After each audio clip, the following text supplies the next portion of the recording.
네, 오늘 말씀은 이제 사무엘하 7장 1절부터 17절 말씀 보시겠습니다.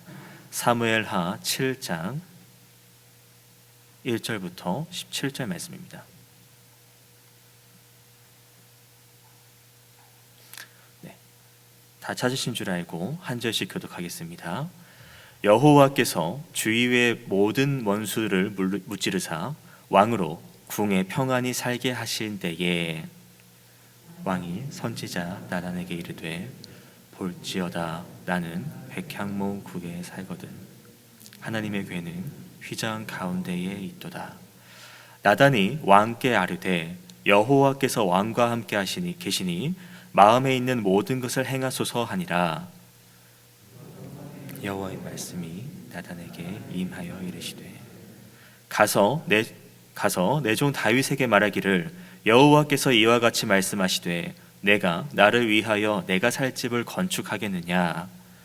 내가 이스라엘 자손을 애굽에서 인도하여 내던 날부터 오늘까지 집에 살지 아니하고 장막과 성막 안에서 다녔나니 이스라엘 자손과 더불어 다니는 모든 곳에서 내가 내 백성 이스라엘을 먹이라고 명령한 이스라엘 어느 지파 가운데 하나에게 내가 말하기를 내가 어찌하여 나를 위하여 백향목 집을 건축하지 아니하였느냐고 말하였느냐. 그러므로 내 종 다윗에게 이와 같이 말하라. 만군의 여호와께서 이와 같이 말씀하시기를 내가 너를 목장 곧 양을 따르는 데에서 데려다가 내 백성 이스라엘의 주권자로 삼고 내가 가는 모든 곳에서 내가 너와 함께 있어 내 모든 원수를 내 앞에서 멸하였은즉 땅에서 위대한 자들의 이름같이 내 이름을 위대하게 만들어 주리라. 내가 또 내 백성 이스라엘을 위하여 한 곳을 정하여 그를 심고 그를 거주하게 하고 다시 옮기지 못하게 하며 악한 종으로 전과 같이 그들을 해하게 하여 전에 내가 사사에게 명령하여 내 백성 이스라엘을 다스리던 때와 같이 아니하게 하고 너를 모든 원수에게서 벗어나 편히 쉬게 하리라. 여호와가 또 내게 이르노니 여호와가 너를 위하여 집을 짓고 내 수완이 차서 내 조상들과 함께 누울 때에 내가 내 몸에서 나의 씨를 내리세워 그의 나라를 견고하게 하리라. 그는 내 이름을 위하여 집을 건축할 것이요 나는 그의 나라 왕위를 영원히 견고하게 하리라. 나는 그에게 아버지가 되고 그는 내게 아들이 되리니 그가 만일 죄를 범하면 내가 사람의 매와 인성의 채찍으로 징계하려니와 내가 내 앞에서 물러나게 한 사울에게서 내 은총을 빼앗은 것처럼 그에게서 빼앗지는 아니하리라. 내 집과 내 나라가 내 앞에서 영원히 보존되고 내 왕위가 영원히 견고하리라 하셨다. 다 같이 읽겠습니다. 나단이 이 모든 말씀들과 이 모든 계시대로 다윗에게 말하니라. 아멘. 네, 어제까지 본 그 이제 사무엘하 6장에서는요, 이제 하나님의 언약궤가 이제 다윗의 성에 들어오는 장면을 봐왔습니다. 그리고 다윗은 거기서 교훈을 하나 얻었던 것이 자신의 마음이 하나님을 향한 마음이었지만 내 마음이 우선되는 것보다 하나님의 뜻이 우선돼야 되는 것을 하나의 교훈을 배웠을 것입니다. 그런데도 오늘 7장에서는요, 또 이제 자신의 뜻을 드러내고 있습니다. 하나님의 집을 짓겠다라는 계획인 것이죠. 그런데 이 계획은 우리가 방금 읽었지만 하나님께서 원치 않은 방향이셨다라는 것입니다. 그래서 오늘 말씀을 보시면서 우리가 먼저 주목해야 될 것은 내 기준과 생각대로 하나님의 뜻을 고집하는 것이 아니라 하나님의 뜻을 분별하는 사람이 되어야 된다는 것을 우리가 먼저 짚고 넘어가야 될 것입니다. 오늘 본문을 크게 두 가지로 나눈다면 먼저 1절부터 3절까지 이제 다윗이 하나님을 위해서 성전을 짓겠다고 다짐하는 내용이 있고요. 그리고 4절부터 17절까지는 이제 하나님께서 그런 다윗의 뜻을 반대하시고 그리고 새로운 언약을 맺으시는 내용에 대해서 나눌 수 있습니다. 먼저 1절부터 3절까지 보시겠습니다.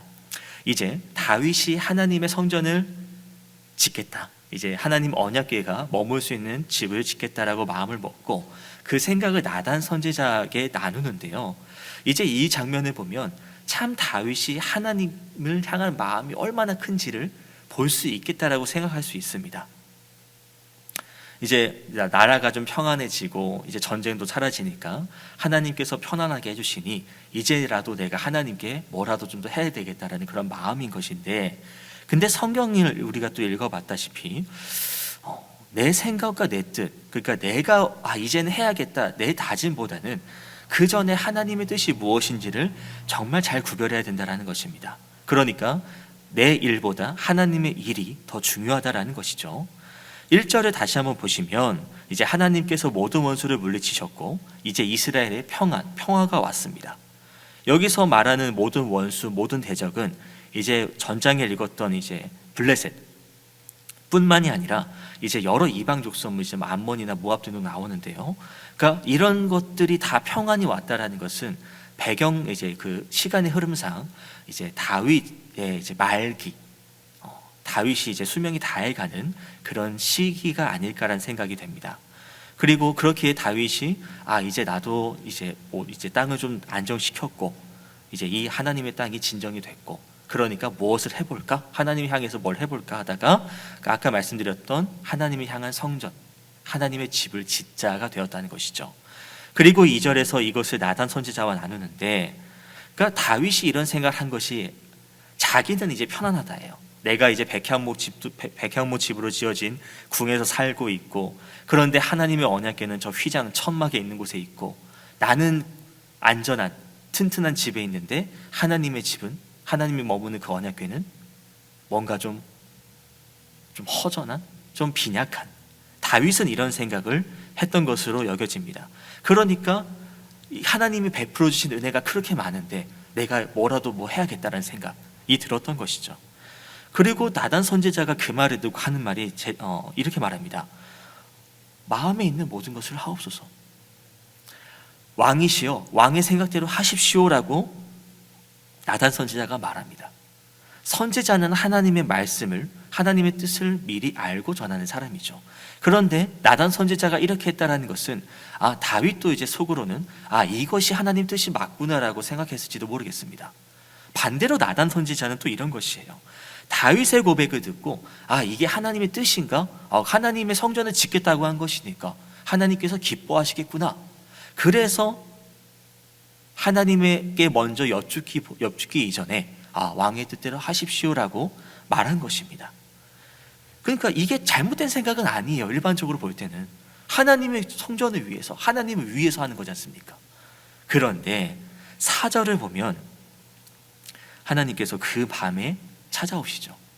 나단에게 찾아와서 그것이 아니니까 내 뜻을 다윗에게 전해줘라라고 하나님의 뜻을 쭉 설명해 주십니다.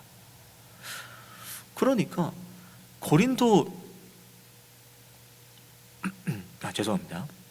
이제 그 고린도전서 10장 31절을 보면 이제 먹든지 마시든지 다 하나님의 영광을 위해서 하라라는 이 말씀을 접목하면서 다윗의 행동이 또 나단의 이런 말들이 정말 하나님을 위해서라는 생각 때문이라고 할 수 있지만 이번에는 하나님 뜻이 아니었다라는 것이고, 그래서 4절 이후에 그 밤에 나단 선지자에게 하나님이 나타나셔서 아니야 내가 원하는 뜻이 그게 아니다라고 말씀하시는 것이죠.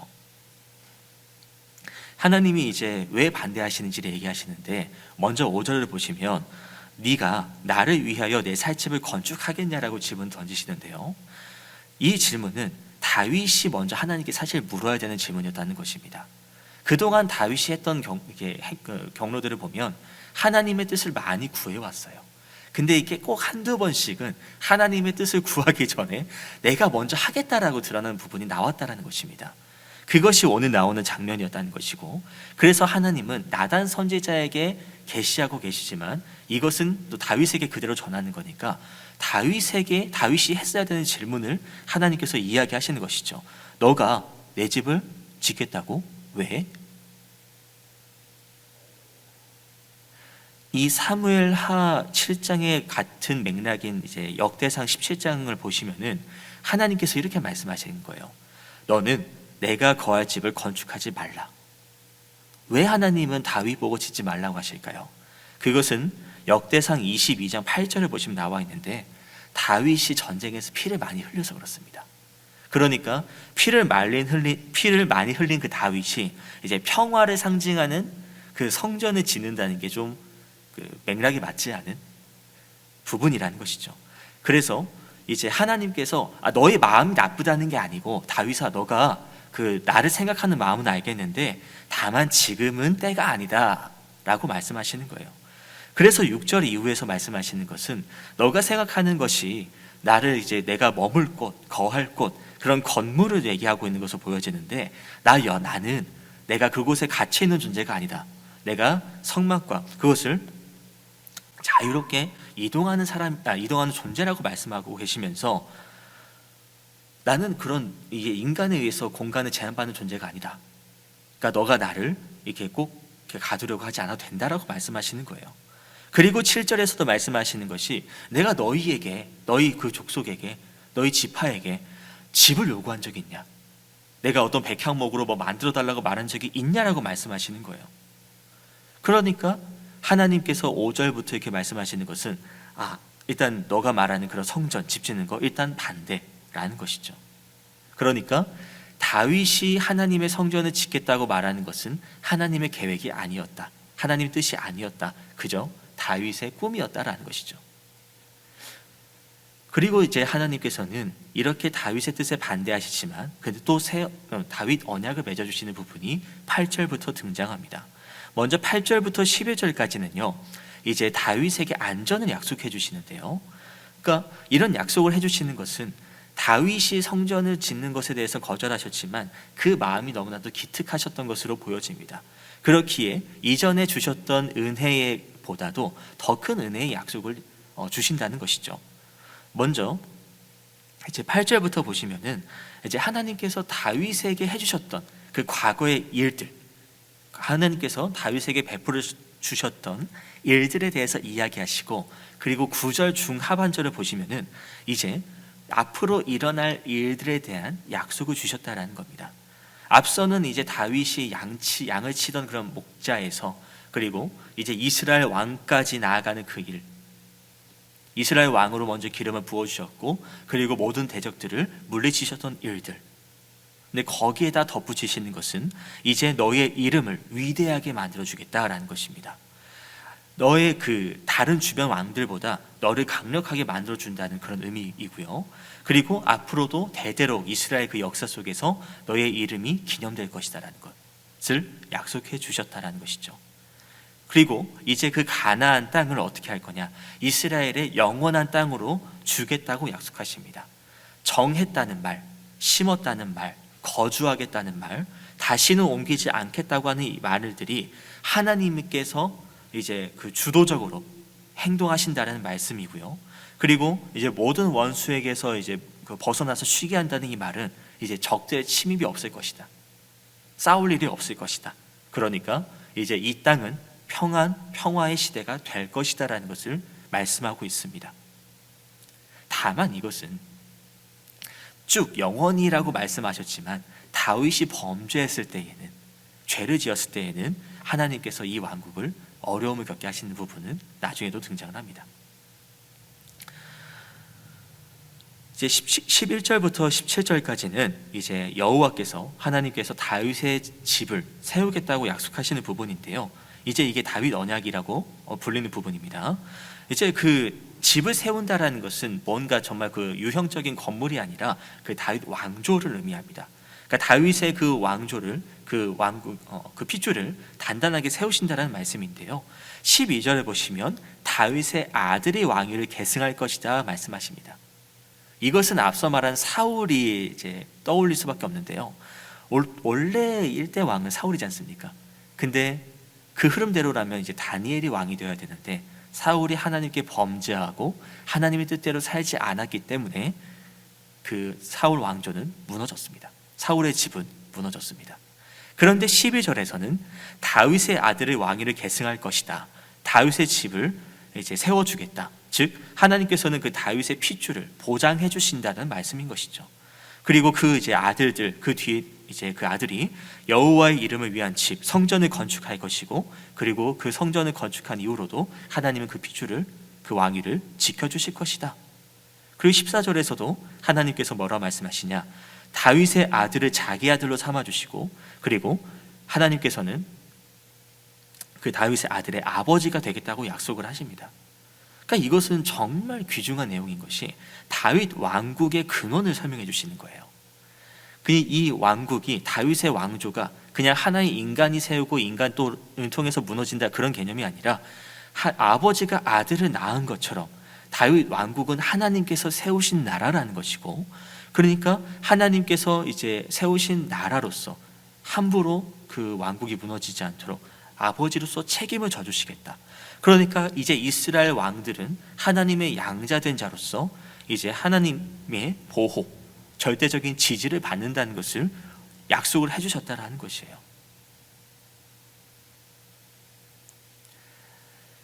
오늘 본문에서 가장 많이 쓰인 단어를 뽑아보자면은 경고일 수도, 경고도 경고지만 영원이라고 말할 수 있겠습니다. 3번이나 영원이라는 말이 나오는데요, 이것은 앞서 말씀드렸던 사울과 내가 다른 모습을 약속해 주겠다라는 말씀인 겁니다. 그리고 그에 대해서 조건 하나를 거시는 것이, 왕이 범죄할 경우 내가 사람의 매, 그리고 인생의 채찍으로 징계하겠다라고 언급을 하시는 거예요. 너가 잘못하면 내가 이렇게 징계를 하겠지만 너가 범죄하지 않으면 내가 이 은혜를 계속 베풀어 주겠다라는 것이죠. 이것이 다윗 언약이라는 것입니다. 그리고 15절에서 사울을 언급해 주고 계세요. 내가 너 앞에서 물러나게 한 사울에게서 내 은총을 뺏은 것처럼 이제 너의 자식들, 그에게서는 뺏지 않겠다. 원래 사울도요, 이 언약을 받을 뻔했습니다. 그 너의 집이 영원할 것이다라는 약속을 받을 뻔했습니다.